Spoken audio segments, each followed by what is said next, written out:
You're watching The Edward Fowler Show. Now, here's your host, Edward Fowler. And a very good evening to everyone watching here on YouTube and on Apple Podcasts, Spotify, wherever else you get your podcasts.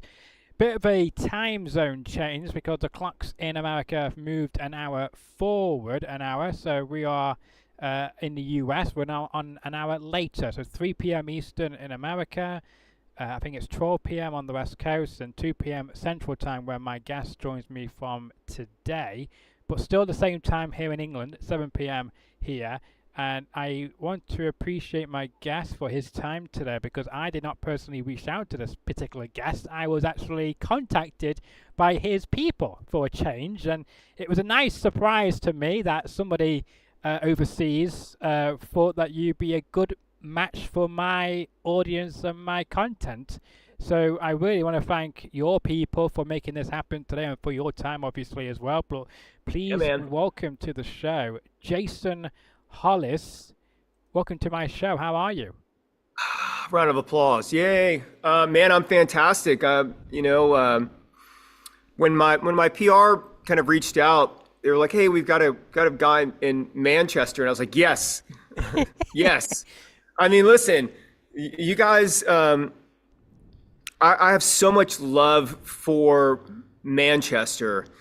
I mean, just looking back at the history, Factory Records, Hacienda, Joy Division, Happy Mondays, Stone Roses, Oasis.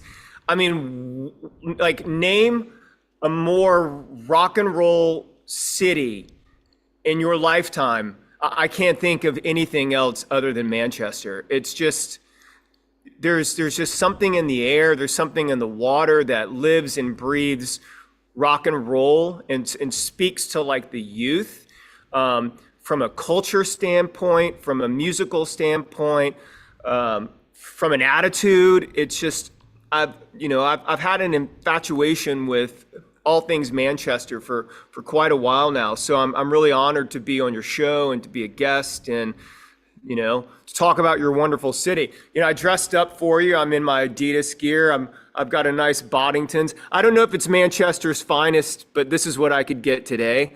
So, Cheers, Manchester. Yeah, absolutely. And we've already got a first comment on the live stream, as I just showed a few moments ago, called Mistress of Monkey. I hope I pronounced that correctly. Welcome to the chat room. Thank you for your hello or clapping emojis there, much appreciated. But yeah, so when I guess your management people told you, well, that I was very happy to come on the show, or reached out to me about your interest, and when it got back to that I was interested in having you on the show, did you then Google me on my show just to double check that you're thinking, A, yes, I'm already Manchester, but B, you're just automatically cool in my book, Anybody from Manchester is just I'm game. I was just there not too long ago.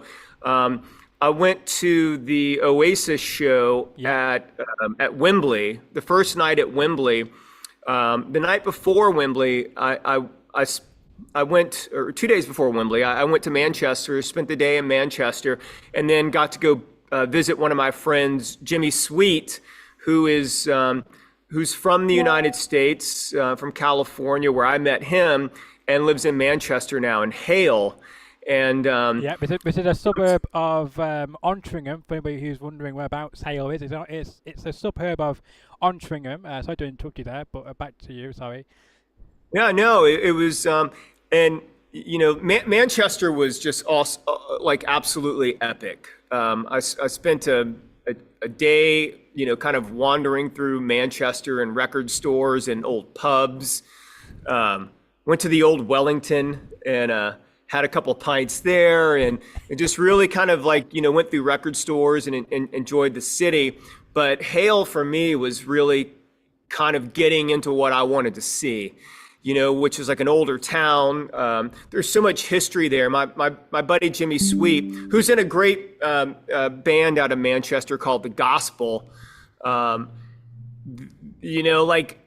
in that town, like Johnny Marr lived, a couple of houses down from him. Morrissey lived, 2 streets away. It was just like rock stars and footballers, and It was just like, like the old English town, which I really wanted to see.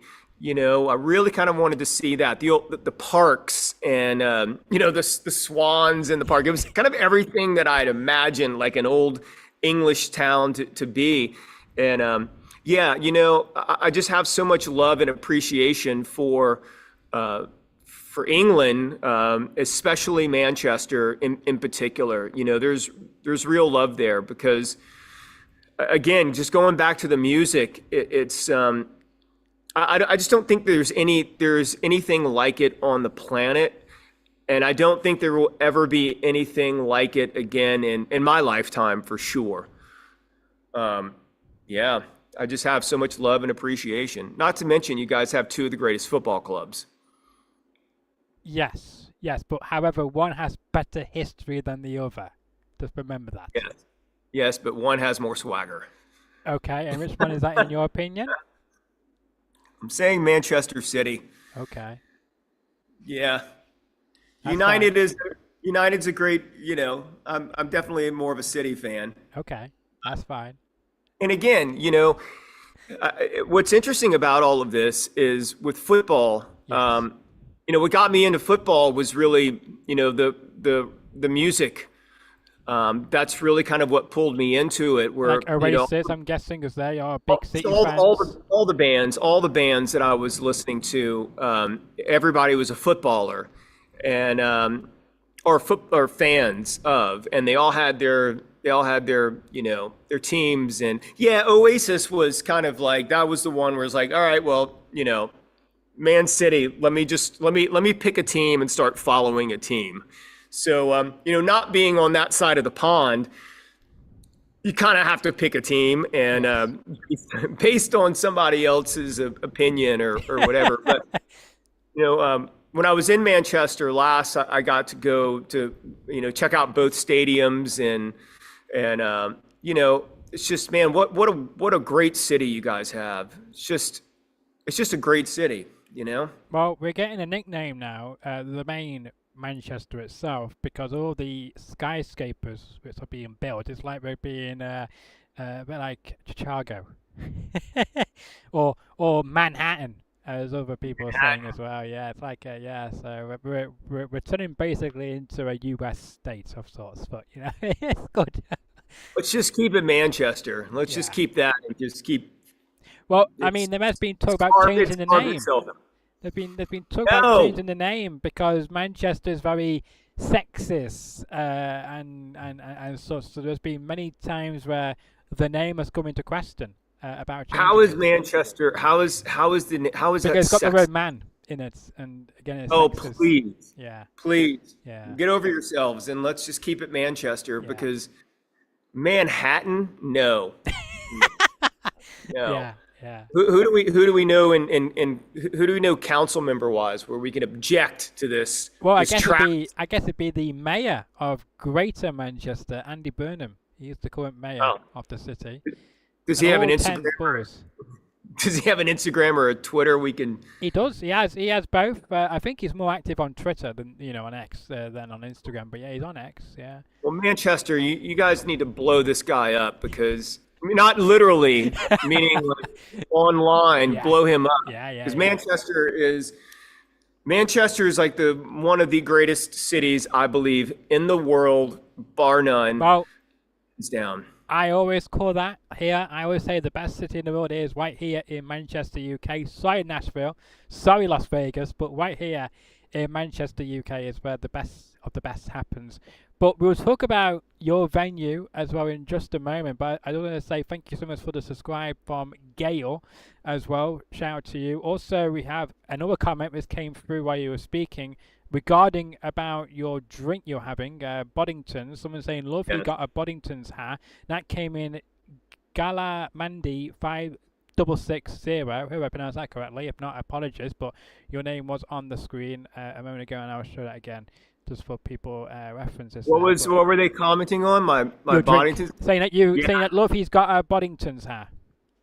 Well, hey, listen, it's all things Manchester today. I don't know. This is it says on the label Manchester's finest. I've loved Boddington's for a long time, but you guys have some wonderful craft beers out of the city that I thoroughly enjoyed drinking all of when I was there.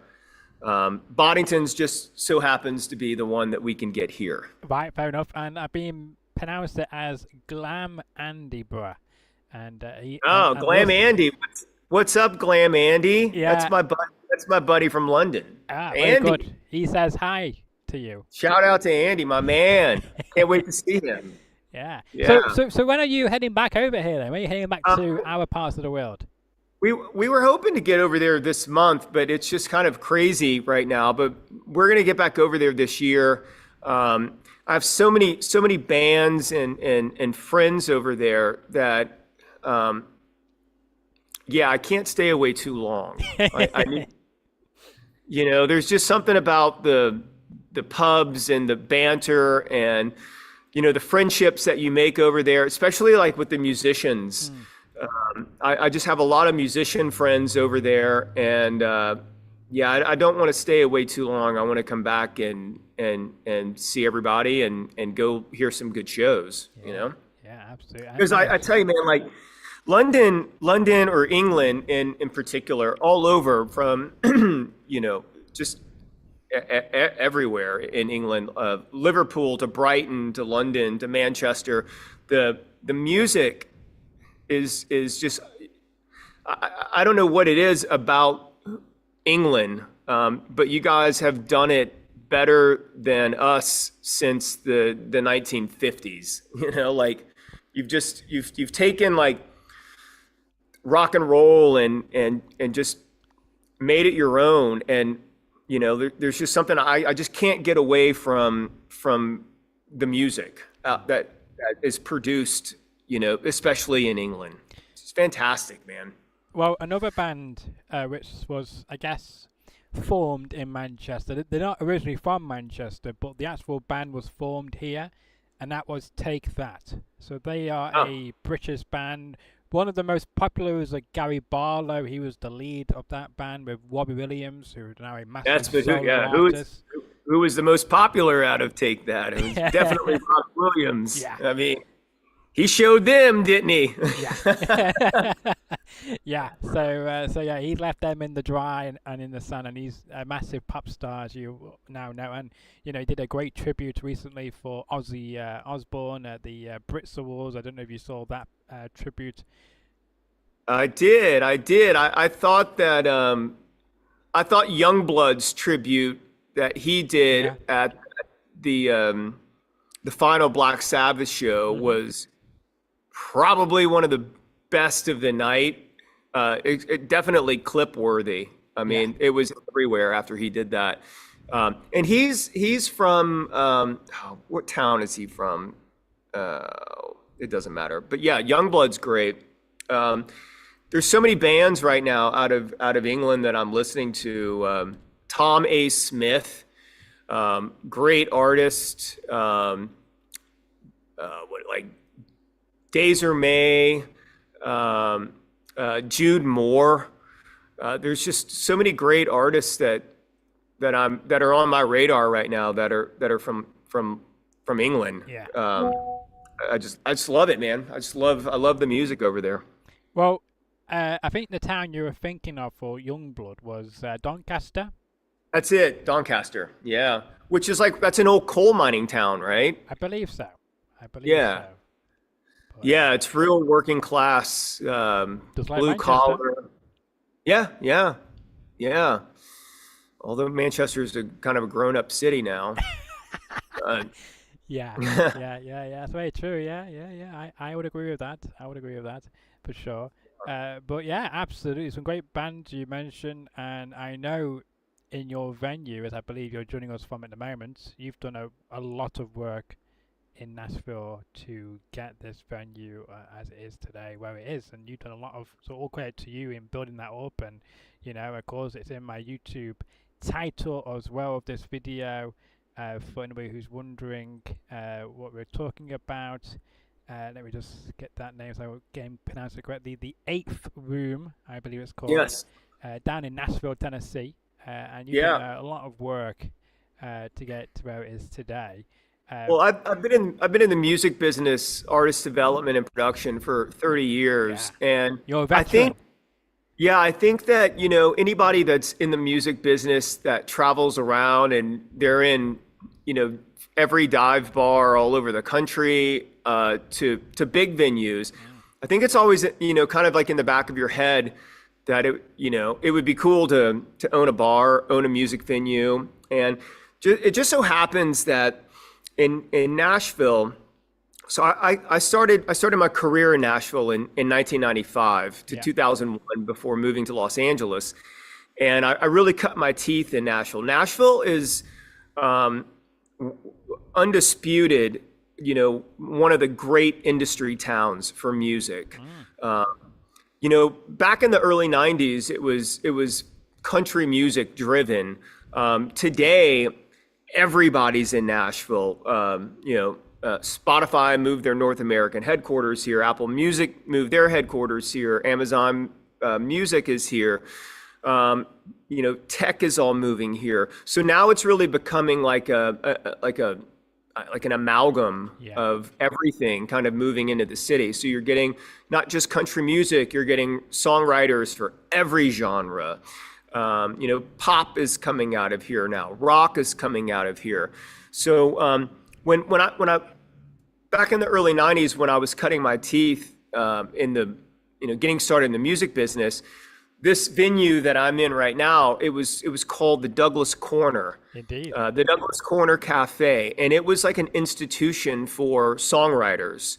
So like everybody has played in this room, and they had, big country artists got their start here. Like Tony Brown signed Trisha Yearwood on the stage here. Clint Black was signed here. Blake Shelton was signed here. Garth Brooks was discovered out of this place. Big and Rich were formed here. George Jones played. Merle Haggard, Waylon Jennings. Everybody's kind of been through this room. Not only been here, but played. Cheap Trick, Bon Jovi.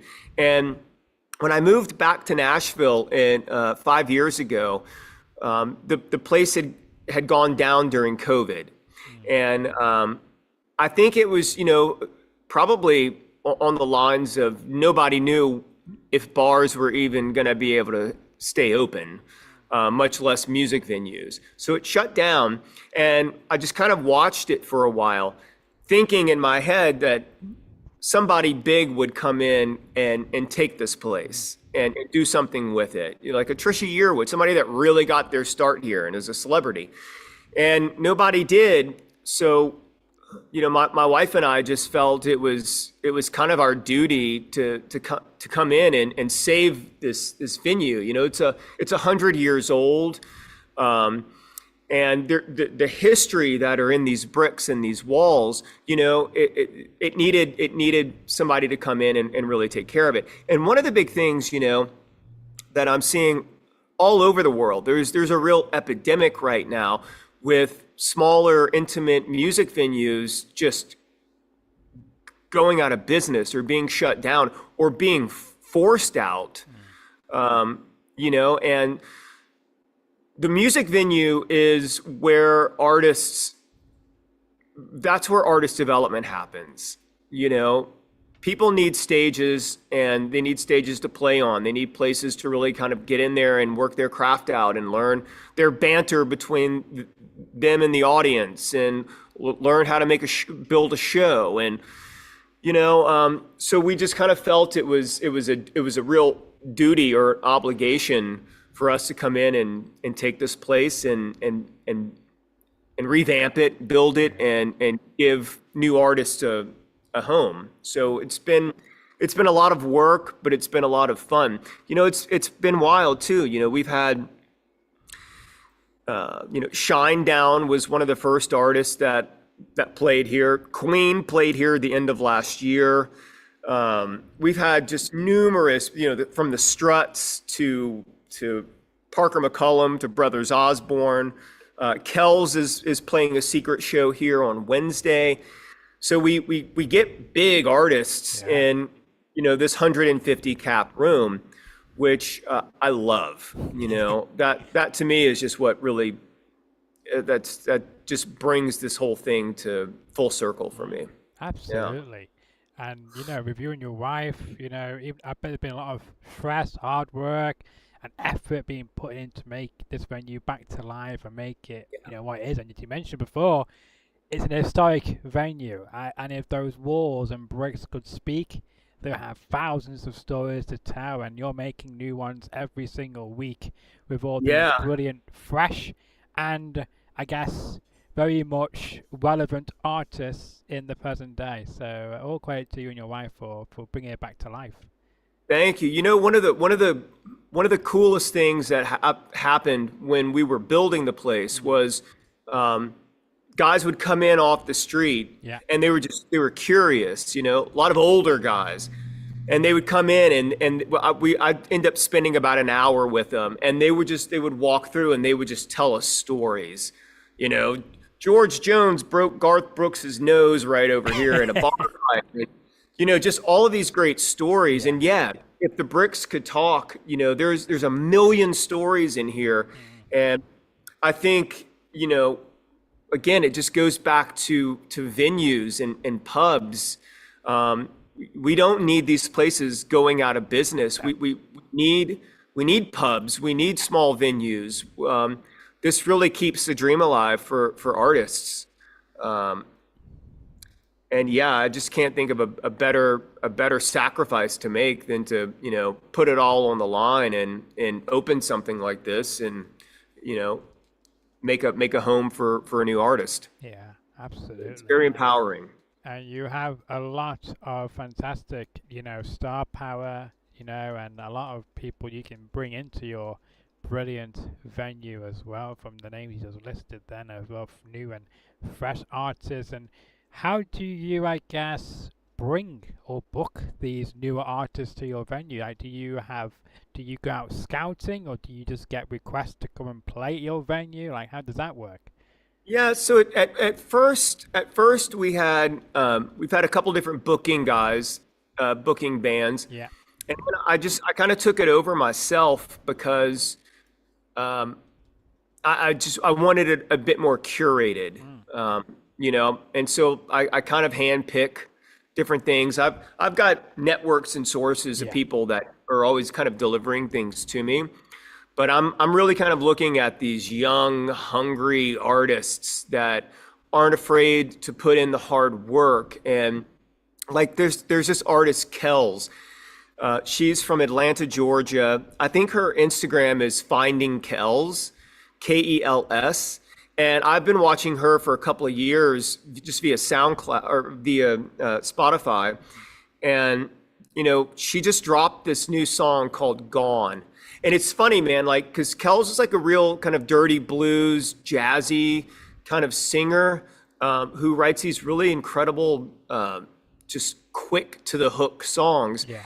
And I was in the back of my head, I was always thinking like, man, as soon as she finds this Amy Winehouse, kind of attitude, she's going to absolutely blow up. And she just dropped a song called Gone.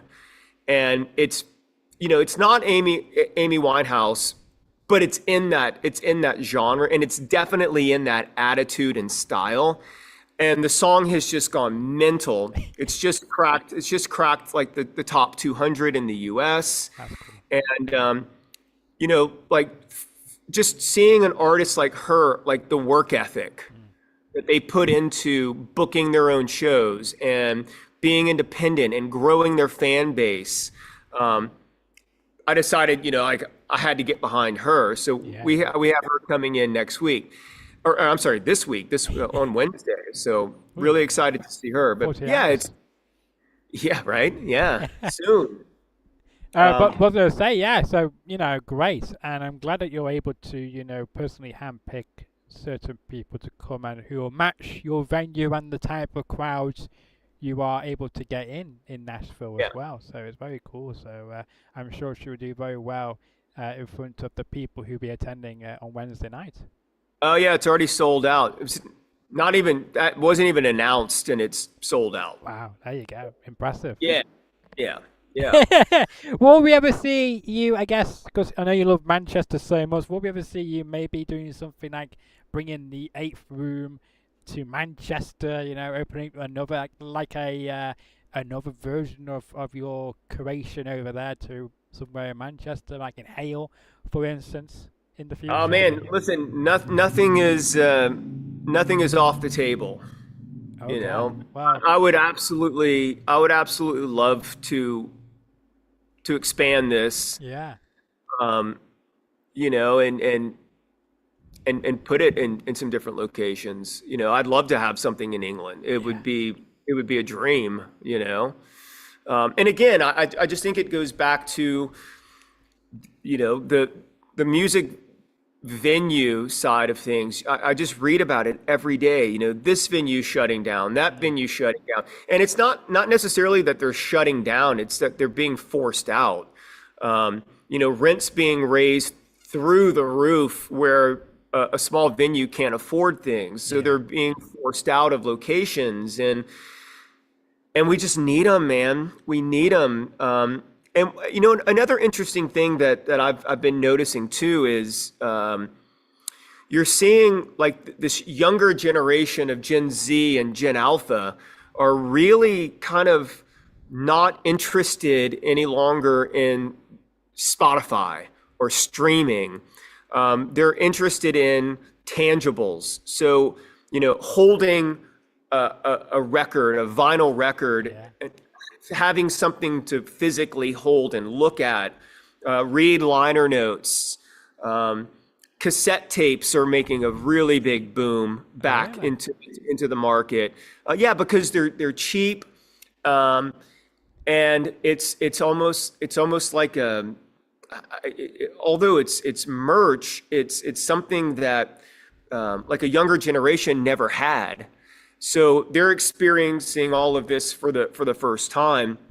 I will give you my opinion on it in just a minute. Because I am a Gen Z, and I do remember having a cassette tape back in the early 2000s. Probably your parents, right? Never liked them. Well, it was for me. I had kids songs or whatever on it, but I never liked it because after you play for so often, the tape would then run out. It would do that. That's fantastic. I mean, you wore the tape out. You liked it. Yeah. Yeah. Yeah. I don't like it now. Here's the problem. The problem that I see, right? Through just tons and tons of research is like Spotify. Spotify has become a utility. Music has become a utility. Yeah. Meaning it's a playlist. It's background noise. So through research, what you're seeing are people, a younger generation going, this playlist it's not bringing anything to the table. They want to listen. So like if you look at like Tokyo right now, for the past 2 years, they've had listening rooms pop up, and they're madly successful. And now you're seeing them open up in New York and Los Angeles, and all they're doing is they're playing, records from top to bottom, albums top to bottom, and basically they're curating a night. So like in Tokyo, there was a big night where it was like 1970s electronic music that was created in Japan, Japanese electronic music from the 70s. And all night they would play that, but they would play the record from start to finish. And you're starting to see that trend come back where, in the days of music, albums were really made to be listened to from top to bottom. They had a start, they had a middle, and they had an end. Yeah. If you go back and you listen to like Abbey Road and the way that was, structured out, it's a journey, it's a story, and you can't just pick up, from one specific spot in Abbey Road and think that you're kind of ingesting the whole experience, because you're not. You really, it's really was intended to listen from top to bottom. And I think that, what you're seeing now are people haven't had tangibles in years and years, a decade. And so they're becoming like almost like sought after treasures. When people drop a limited edition vinyl EP or a cassette tape or XYZ, and it's not necessarily meant that you're going to go home and you're going to wear that cassette tape out. You might, but it's a piece. It's something that you can physically hold in your hand. And I love the fact that stuff is coming back. I love the fact that Spotify's starting to be looked at as a utility. Because, it's funny, man. If you look at the CEO of Spotify, I can't remember his name. I wouldn't even bother memorizing his. Yeah, I think that he's like almost Antichrist level. But you look at his LinkedIn, or you look at his X feed, you look at anything that he's putting out on social media. He never talks about music. He never talks about I was just listening to this new Tom A. Smith song, and it absolutely blows me away. You guys should go listen to this song. All he talks about are data points. Ed Sheeran had, the largest stream in Spotify history. It's all data points. He's not a music fan. He's a utility guy. He's an algorithm or an analytics guy versus being a music fan. And I think that you've got a generation of people now that look at it and they go, well, that's just not cool. That's not cool. Music shouldn't be a utility. Music should be a lifestyle. And, we've kind of gotten out of that form. And I love seeing this stuff come back. Because music is a lifestyle. It's a decision that you have to make as an artist. It's a very hard decision that you have to make to really kind of sacrifice your life and give up things that you see your friends going off and working at the bank or whatever, and they have a car, they have a flat, they have this and that, and you're struggling, and that struggle is real, and that struggle is going to be in your future for probably the next decade. So the fact that you're seeing some of these things come back and people look at music as a lifestyle again, or a choice or a decision that they have to make, and make that switch in your brain to go do this. I love it, and I'm here for it. And I want to support every artist that I can possibly support that makes that choice, because listen, it's not easy. It's very difficult. This is a difficult business to get into. And with people like Spotify, giving you 0.0003, cents on the dollar per stream, you can't make a living out of that. Nope. And another thing, going back to Spotify, it's funny because I was watching a keynote speech. Oh no, I'm sorry. It was like the head of Spotify was like speaking to Congress here in the United States. And they were, he was bringing up all of these these data points and all of this stuff and how much they pay. And, it's only the top 0.01% of Spotify that's making any money. 99.9% of Spotify is like 1,000 streams or under. Yeah. And that's no money. So like when you break out Spotify, if you average everybody out, including the top 0.01%, Spotify pays out at $12 an hour. That's their average. Nobody can live on $12 an hour, nobody. So at this point, artists have to start going like, forget Spotify, forget about these streams. I don't really care about this. I'm here to build a fan base. I'm here to build one person at a time and get them in and treat them like a super fan and start to grow your fan base, because that's where we are right now in the industry, and it's all around a fan base, and finding your cult, finding your group of people, and as well, buying and letting fans to buy physical, copies of whatever they're selling, and as well the merch as well. So it's a win-win for them if they can do that, obviously. And you go back to like the cassettes. I know you don't like cassettes, but CDs and vinyls as well. If your favorite band is playing you know, I don't know. I don't know if the Marquee is in Manchester, but if your favorite band's playing somewhere in Manchester and you go see them and they've just dropped a limited number of cassette tapes with an A and a B side on it, and it's numbered and they sign it, you're going to go buy that. Yes.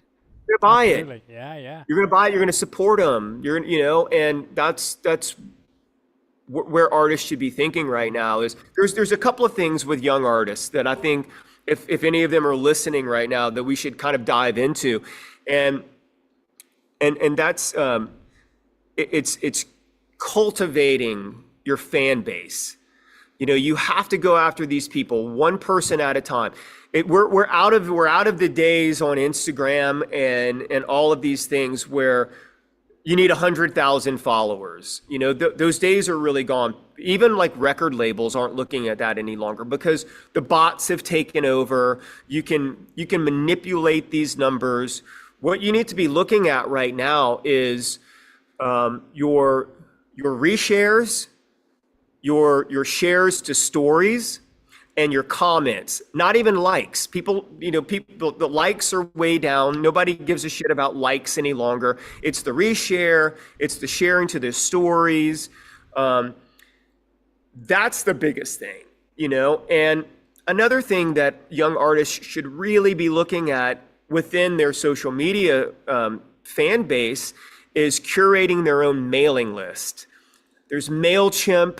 There's a million free mailing list servers, and you need to be working that every single day. Somehow, some way, make it cool, make it fun, but have people have a link on a story or a reel and encourage people to sign up to your mailing list. And I'll tell you why, because if you go in right now and you do one thing, like let's just say you're a punk rock band in Manchester and you're speaking out against the government or whatever, right?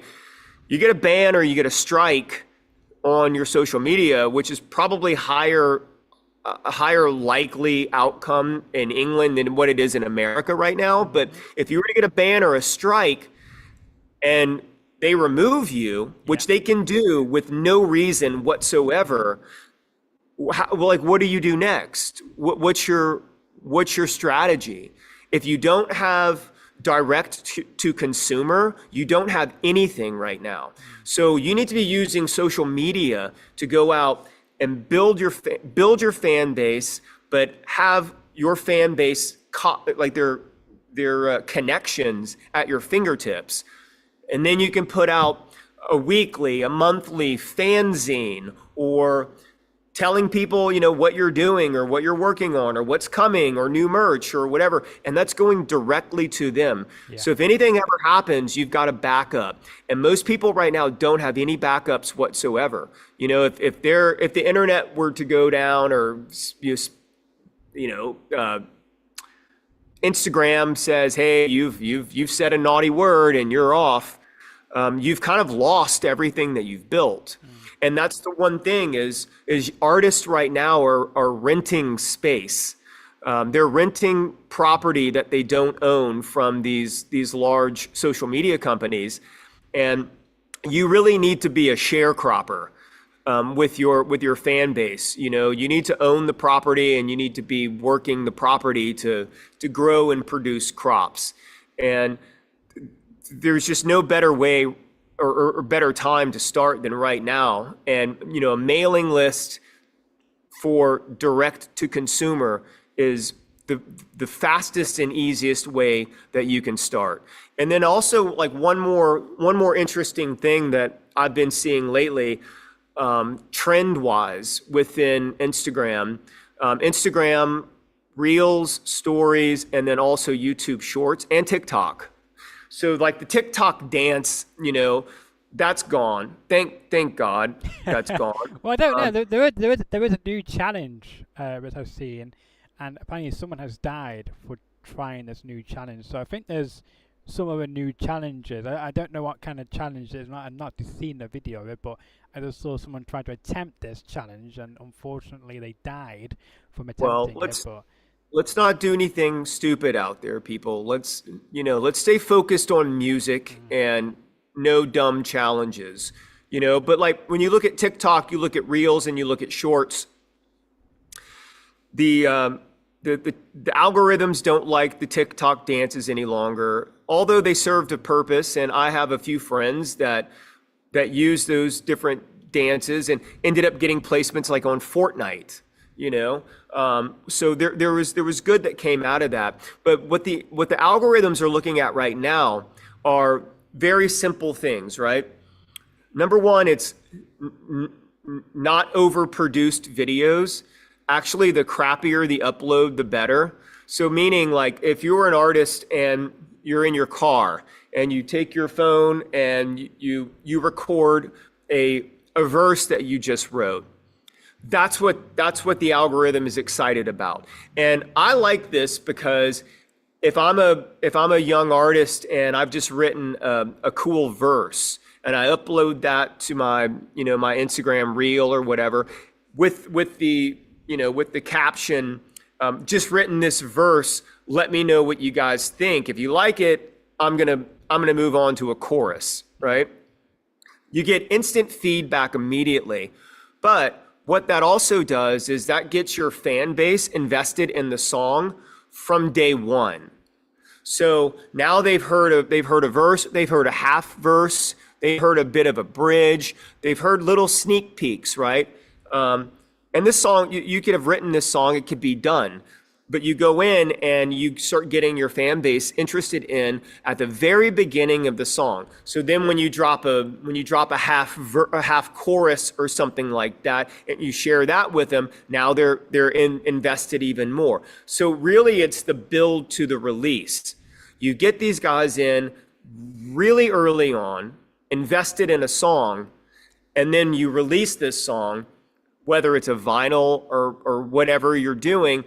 You've got people right then that are super fans. They're interested since the very beginning, because we're back to the discovery mode of music. Where in the past decade, we've been out of the discovery mode. We've been in a utility mode. We've been in playlist and listening, and people obsessed with, I've got to get it playlisted. If it's not playlisted, my song is worthless. It's just not true. We're really back to a discovery mode where people want to be the first person to find something new. They want to be the first ones to get on the train thinking they discovered you. They're the first person that discovered you. And you know what that builds? That builds a super fan. Now, a super fan is somebody that's going to go out there and they're going to go do work for you. They're going to go do work for you. You don't even have to ask them. Nope. One super fan is going to bring you 5 new listeners just from them posting your stuff. But that's the beauty of like early onset, like artist development. It's finding your people. It's getting them invested very early on. It's getting them to help you push and go do work and spread the word and get the messaging out and share the clips and share the songs. And then eventually, that turns into tickets, it turns into sales. And, there's no easy way to do this. It's funny, Edward, like, I've worked with a ton of up and coming bands, and anytime I get invested in a band, I have to mentally prepare myself for 3 to 5 years, because it just takes that long. So there's no like instant gratification in this business. You have to, that's why I'm saying, like, you have to kind of buy into the fact that this is a lifestyle. This is a choice that you're going to have to make. And if you're not looking at like the next 3 years, to the next 5 years, to the next 7 years, to the next 10 years, and have goals set up for where you want to be and how you want to get somewhere, you're not going to get there. You have to have a strategy, you have to have a plan, and you have to be committed and focused so you can produce receipts, meaning sales, numbers, tickets, we call it asses in seats here, ticket sales, right? You want to be able to build from a a 60 cap room to a 100 cap room to a 250 cap room to a 500 cap room. Those are all receipts. And with receipts creates leverage. And leverage is what you inevitably want to have at the end of the day, because leverage gives you the opportunity to go in and negotiate the best possible deals for yourself. You don't have any leverage and a label comes up to you and you're like, hey, I'm interested in, I like what you're doing, blah, blah, blah. You're signing away everything that you possibly own. Everything, 85% of everything that you own. You're just basically going into a high interest loan that at the end of the day, they own your house if you can't pay it back. So you want receipts, you want leverage, and you want to be able to build, you want to be able to own everything that you're putting out and just keep building, Yeah, absolutely. Indeed. I agree 100%. We are having some issues now with my internet, so apologies. We're going to if something does disappear or anything like that, I apologize. The internet connection may go, so I apologize. It's nothing to do with me. It's the government listening in. They're upset with us. We're talking. Yeah, it is because we're doing okay before that, and then all of a sudden the connection has just gone downhill. Yeah, big brother stepped in. Yeah, so apologies for that. But again, this conversation will be available on my audio platforms as well, so stick around for that. What I want to talk to you about now is, you've worked with some great, I guess, legends and fantastic musicians in the industry. I've been told you've worked with Justin Timberlake and Pharrell, for instance. What an amazing duo you've had the chance to work with. I mean, is there anybody still on your bucket list you want to work with? And as well, from the new artists you mentioned earlier as well. Yeah, I mean, my kind of my bag of tricks, I guess, is always been discovering new artists. That's what I love. I love finding the next big artist and helping strategize and build that journey. I mean, listen, bucket list wise, Liam and Noel Gallagher. I mean, that would be the most fun ever. Oh, I think I lost you. Oh, have you? There you are. Okay, we're back. Yeah, I never left. I never left. Good. Yeah, I think, yeah, like new artists, finding them. I'm constantly listening to new artists every single day. Listening to, like, if I find an artist that I like, I'll go and see who they're listening to, and then go listen to them. And I'm always going down some kind of weird rabbit hole. Always playlisting my artists and trying to spotlight them through my social media as much as I can. And the cool thing about, where we are with technology now is, communicating and contacting and reaching out to people and just, starting to talk online and becoming friends. And then, I go to London and I meet with all these different artists that I've been talking to. And, I'm always kind of giving tricks and tips and advice and shortcuts to different artists. But I'll tell you, one of the coolest projects, though, that I was fortunate enough to be able to work on was, I'll preface this story really quick. But when I was growing up, I got into music through, my dad's record collection, first and foremost. And it was a lot of British rock, from Beatles and Stones, the Kinks and all this stuff. But the one thing that really got me into music when I was young, 6, 7 years old, was this great TV show called The Muppet Show. Yeah. Jim Henson. And it was like the first time I ever saw Dr. Teeth and the Electric Mayhem on the Muppets. Like, absolutely blew my mind as a kid, you know. And not only were they a cool band of these misfit Muppets, but they always had these great artists on stage with them, from Elton John to Olivia Newton-John to Liza Minnelli, to all these great artists were always performing with the Muppets. And then, you know, like Saturday morning cartoon when you're 6 and 7 years old. I'm a Gen Xer, so this is back in, you know, the 70s. All the cartoon shows from like Scooby-Doo and Captain Caveman and Jabberjaws and all these things that we watched, all the cartoon characters had a band. Everybody was in a band, you know? And so like through cartoons and the Muppet Show and Fraggle Rock and different things like that, I just became really obsessed with music. And one of the last projects I was able to work on in Los Angeles was a TV show, and it was through Motown. We were partnered with Motown and Netflix, and it was called Motown Magic. And this was a show to introduce 6 to 10-year-olds to Motown music. And basically what we did, it was like a 15-minute episode. There was 2 episodes every week. Mm-hmm. And we just took Motown songs and we broke them down. We broke the lyrics down and basically wrote episodes about, you know, that kind of interweaved with the lyrical content.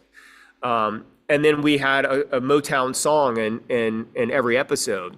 So, you know, that was kind of full circle for me to go back from when I started from cartoons and falling in love with music to then being able to, you know, work on producing 36 episodes of a cartoon show with Motown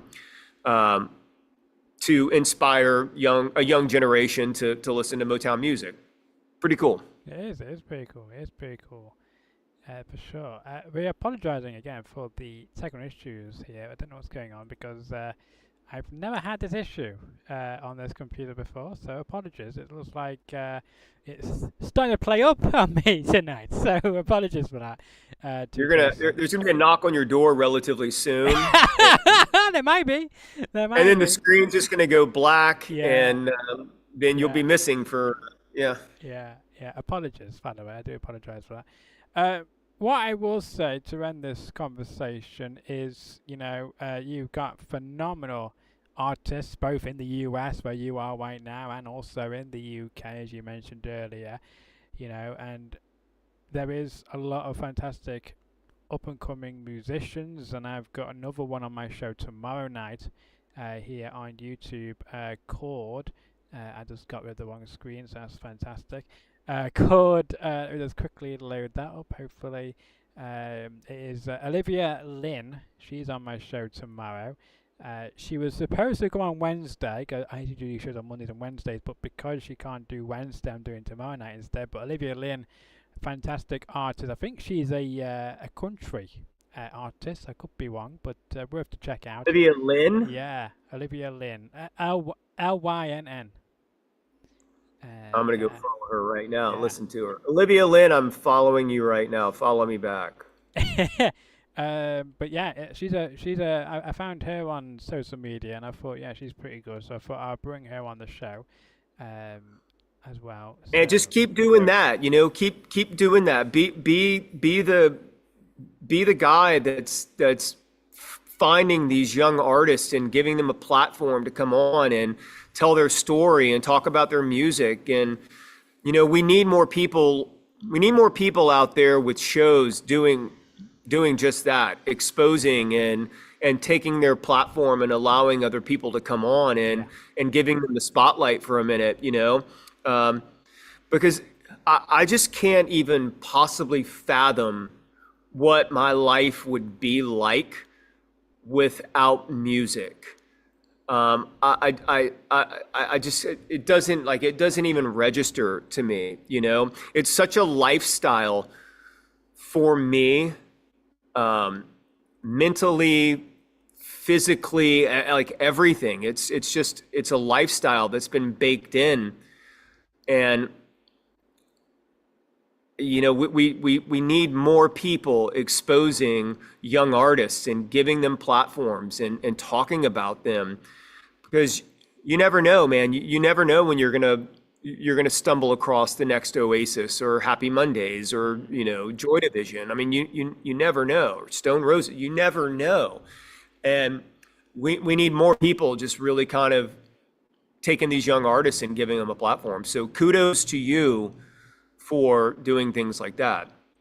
Well, thank you very much. And we do bring on a lot of different guests on this channel. We bring on other musicians. We bring on a few actors on here. We bring on some, I guess, MMA and even bare knuckle fighters as well. No, it wasn't my idea for bare knuckle fighters to go on here, but I knew a guy and he hooked me up with bare knuckle fighters. Still haven't seen a show in person, but yes, they are interesting. I'll tell you what, man, you've got to get my buddy Jimmy Sweet from Hale on your show. Talk about a character. This guy's he's a character, phenomenal musician. Yeah. Great band, but an absolute character with the wildest stories. And he's a Manchester guy now. So I'll hook you up with Jimmy Sweet, man. Sounds good, yeah, because he's only up the road. He's only up the road, literally up the road. That's not bad at all, is it? I'd be what's the word? Over the moon to have him on the show. Absolutely, happy to do. Guys, I was going to ask you about who else you should suggest for me to come on the show after yourself. That's a great suggestion, but feel free if you have any others to bring them my way, and I'd be happy to. Yeah, man. I think like some of the guys that I'm listening to right now, all out of the London area. Yeah. Jude Moore. I'll connect you with Jude Moore. Jude Moore is phenomenal. I just showcased him on my top 5 songs of the week this week with Council House Blues, which is a new single he just dropped. Phenomenal singer, artist, songwriter. There's another band, I believe these guys are out of Brighton, called Starprint Clad, which I really like. I showcased them on my top 5 songs of the week with their song Melanie. And there's another band called Days May, which I think they're out of London. They had a song called Street Fight. All very different artists. But yeah, great. Well, thank you for great suggestions as well. But there was one story I saw, I think it was yesterday or the day before, on your Instagram, and I think he was like a rapper, and I think he's from the Northwest, because a few of my who I know personally were following that account. To you, we shared, I think, one of his latest tracks, but I can't remember his name, however, but it was definitely from England. Somebody Bones. Could have been. Yeah, I mean, I like, listen, if I see things that I like, music wise, I'm sharing my stories, and I'm trying to drive my audience to listen to. I mean, it's really funny, man. I meet a lot of people, and usually like the first thing that they'll say to me is like, "Oh man, I love this artist. You turn me on to like this person, like, and I love them." And it brings a lot of like, I don't know, it's gratitude, I guess, that people they're listening, number one, or following, but then taking that next step to go in and listen and really kind of, listen to some of these newer artists, because a lot of the guys that I'm looking at, they're young, they're new, they don't have tons of followers, and I'm always posting on like stories, like what should I be listening to next?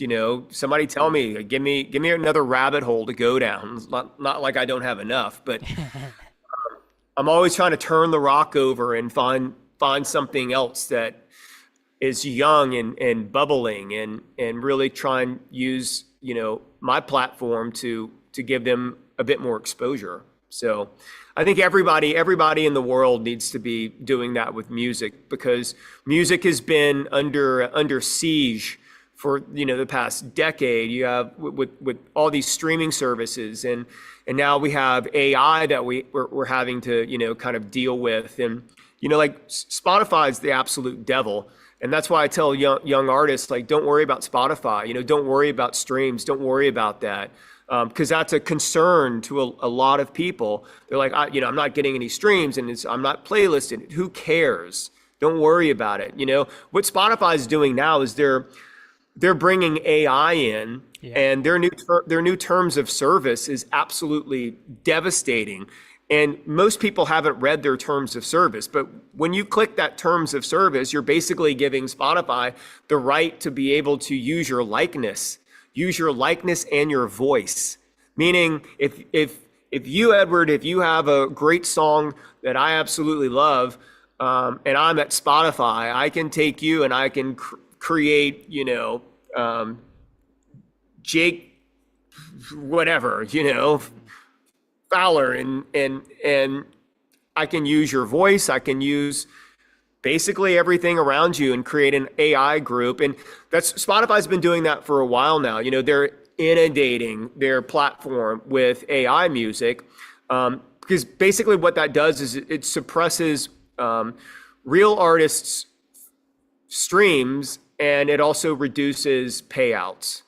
So they're just gaming the system, and we need people to get back into record stores. We need people back in music venues, and really kind of supporting local mom and pop shops, local pubs, local record stores, local like musical instrument shops, and really kind of diving into at this point and saving music. I mean, there's just no other way to put it. We got to save music. Indeed. Because the computers are coming for us. Well, I mean, AI might be coming for us as well. That's. They're coming for us. Yeah. Well, it's been an absolute pleasure having you on the show, by the way, Jason. I hope you do come back. You too, Sir Edward. And next time I'm in Manchester, I'll expect that you're buying pints, and I will fully join you on that. Yeah, well, you have to let me know when you inhale again, and we can meet. I will. It's funny. I was just talking to my buddy Jimmy Sweet this morning, and he was like, "I thought you were coming out here this month," and I was like, "It just got really busy." But I will be back. I love Manchester. I love the people. I love the culture. Most definitely love the pubs, and superseding all of that is the music that your city has created. It's bar none. It's probably the top of the echelon. It is the king of the music scene, in my opinion. And there's not enough time, for me not to be in Manchester and really kind of soak in the energy and the vibe and love I have for your city. So kudos to everybody out there. Thanks for watching this and listening to me ramble. But again, my biggest thing is support your local music store, support your local record store, support your local, pub and your music venue, because they are definitely coming after everybody, raising rents and prices and taxes and everything. And I don't think they want us around, and we got to be the rebels out there, kind of fighting back and saying, "No, we're gonna stay around as long as we possibly want to." Yeah.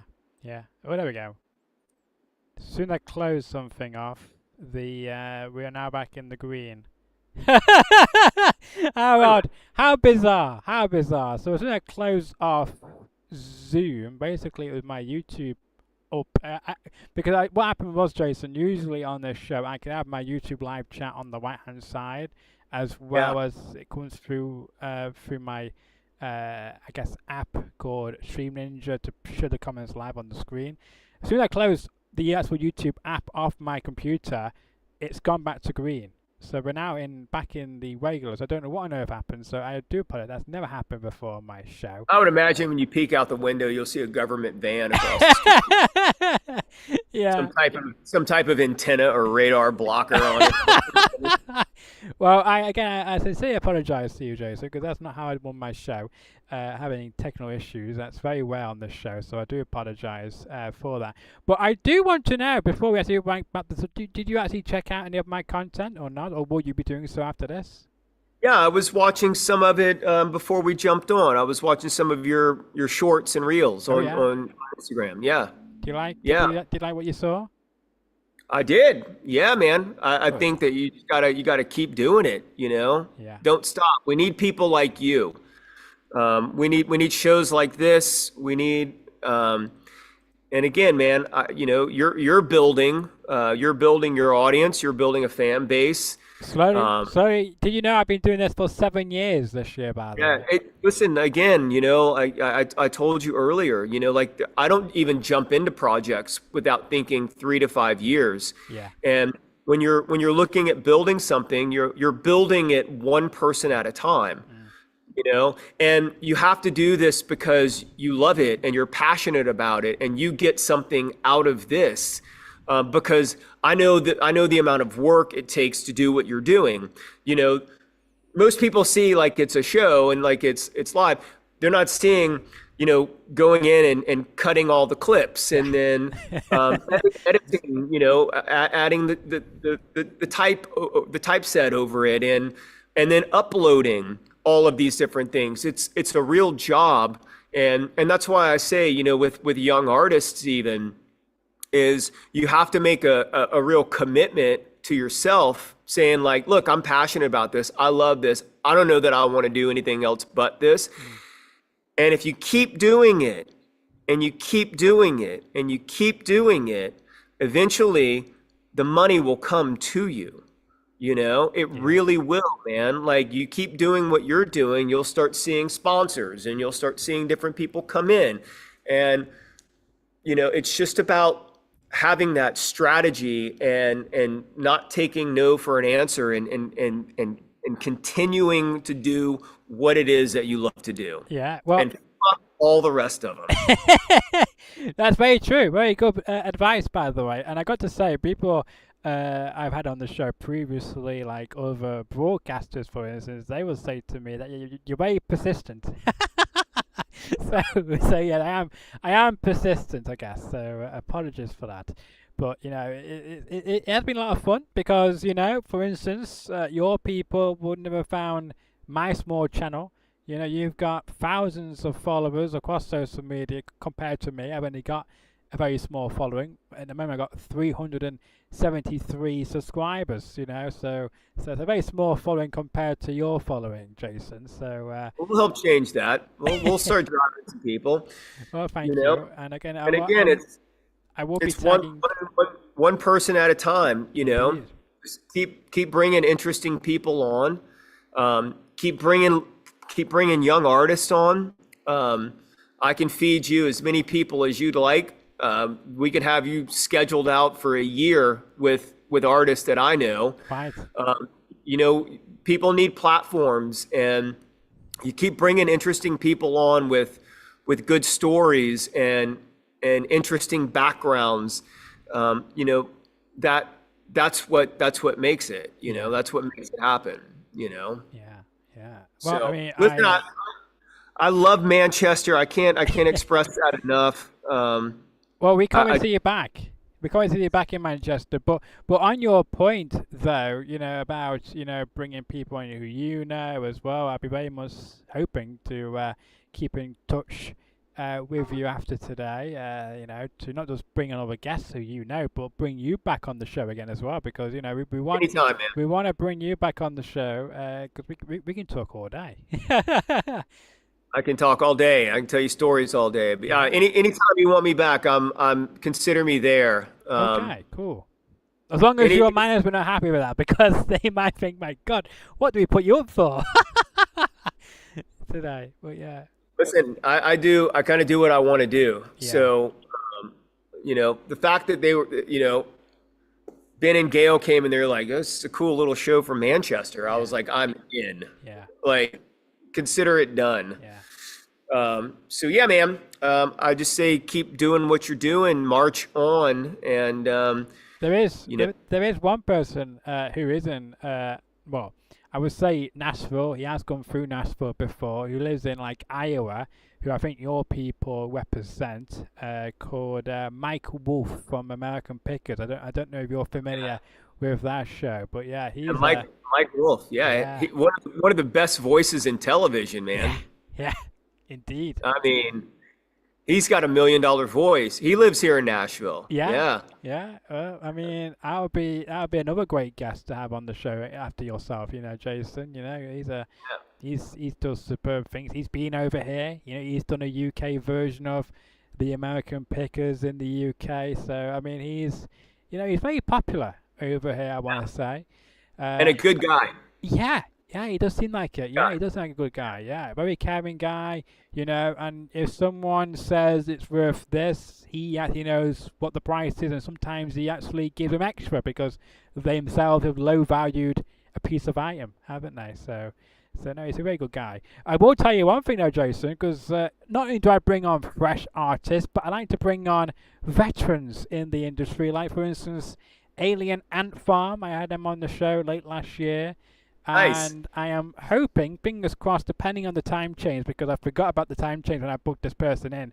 But I'm just waiting for confirmation that he can still do 3 p.m. now instead of 2 p.m. Eastern. But Ritus. Who? I'm sorry. Ritus. Ritus. I don't know Ritus. Teenage Dirtbag. Oh. Oh wow. 25 years ago. Well, 26 years ago this year. Yeah, so he's meant to be on the show 2 weeks tomorrow. So, yeah. Nice. I've been working on that one about 7 months. So, so fingers crossed. Hey man, you got to cast a wide net. Oh, indeed. You got to cast a wide net. Indeed, yeah. Yeah, but absolutely. But I can't wait to hopefully bring on your friend from Hale on the show as well. That'll be a good conversation, and anybody else you can help me to get in contact with, and hopefully you will like the music of Olivia Lynn as well. Yeah, Who will be on the show tomorrow here on the show. I just followed Olivia, so I'm cool. gonna check her out today. I will let her know tomorrow that you checked her out, and I will urge her to hopefully to follow you back as well. Yeah. So Yeah, man. Yeah. And if anybody's listening and interested, you can follow me at on Instagram at It's Hollis, ITSHOLLIS. That's like Instagram, X, TikTok, I think YouTube. I think it's pretty much everywhere. It's on Hollis. Facebook, aren't you as well?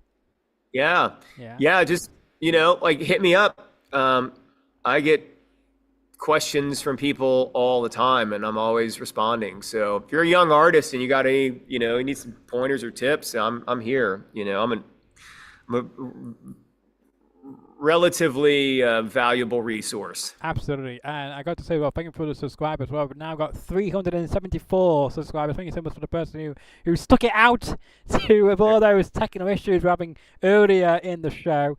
Much appreciated for you to stick around and to subscribe to this very small channel. Only 60 more to go, I think, before we get to 400 or 400 subscribers. So I hope you can help me to get to 400 subscribers, and then we're almost at the halfway point. But yeah, absolutely.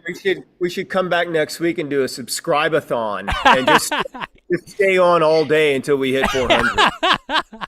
Yeah, we could do that. We could do that on a weekend or something like that. Yeah, that sounds like a good idea. We can just ramble forever in your lovely studios. And if I'm ever in Nashville anytime in the near future, I'll have to stop by to the 8th room to check out man. What you do. Drinks on me. Oh, thank you. I like that. I guess that's a return for me paying for your beers. That's right. I think that you're probably far more in trouble than I am. Yeah. Yeah, that's true. Yeah. Well, it's been a pleasure as well, and I can't wait to see what you do in the coming months and with 8th Room as well, because not only do you have, great artists coming in, you do signings as well, and fantastic other projects you do in that fantastic venue. So can't wait to see what you do. And is that your wife in the background there, or is that somebody else?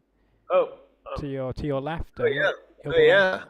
the lovely Mrs. Hollis Yeah. lurking around. Yes. I just saw that come into the shot. 'Cause I was thinking, I wonder, 'cause when you went to earlier in the show, I was thinking, I wonder what she looks like. Now, for me and all the viewers at home, just saw way more famous a than me. glimpse. Yeah. She doesn't like the camera, but she's way more popular than I am. Well, Yeah. fair enough. Well, we have to wait and see about that. But yeah, no, absolutely. Thank you so much for your time as always, Jason, and we'll Thank definitely you. bring you back on before the end of the year because I have featured a few guests there now who've been on here 3 times and a 4-time guest. So we want to get you into that group as well. Let's go. Yeah, Let's go. Make sure absolutely. you guys like and subscribe to Sir Edward's channel here.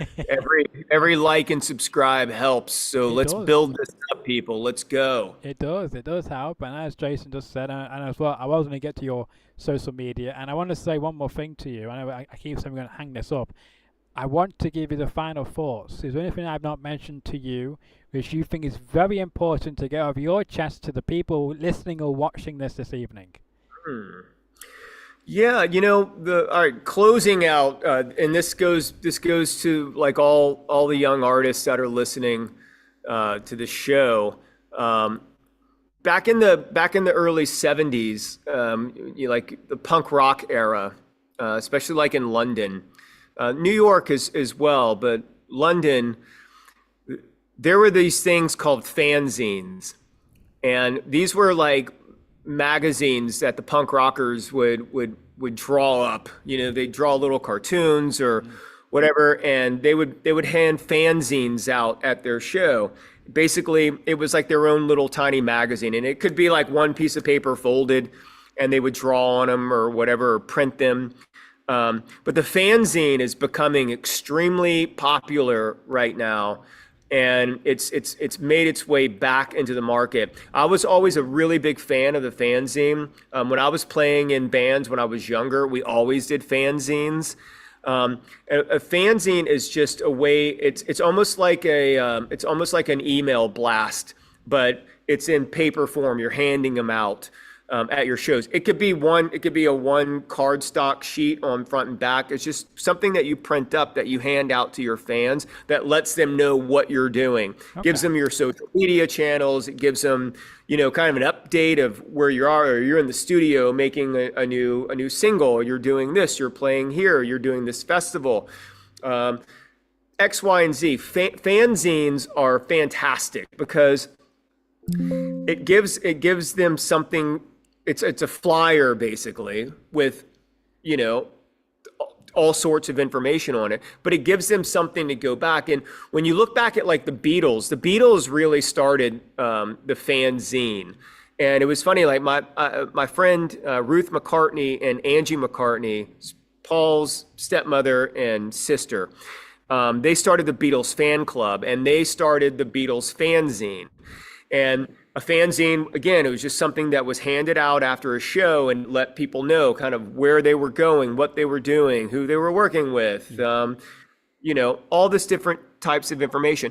And the fanzines became collectibles, and now they're like worth tons and tons of money. If you go back and you look at like the Clash or the Sex Pistols and things like that, the Beatles, the Who, they were all doing fanzines, and now they're thousands of dollars to go back and buy these things. But the fanzine is probably one of the most valuable pieces of marketing that you can do, because you're either handing them out or you've got somebody handing them out after a show, and it keeps people in your world, right? They've got something to go home with if they didn't buy a piece of merch, or you don't have any merch to sell yet, right? They go home with something.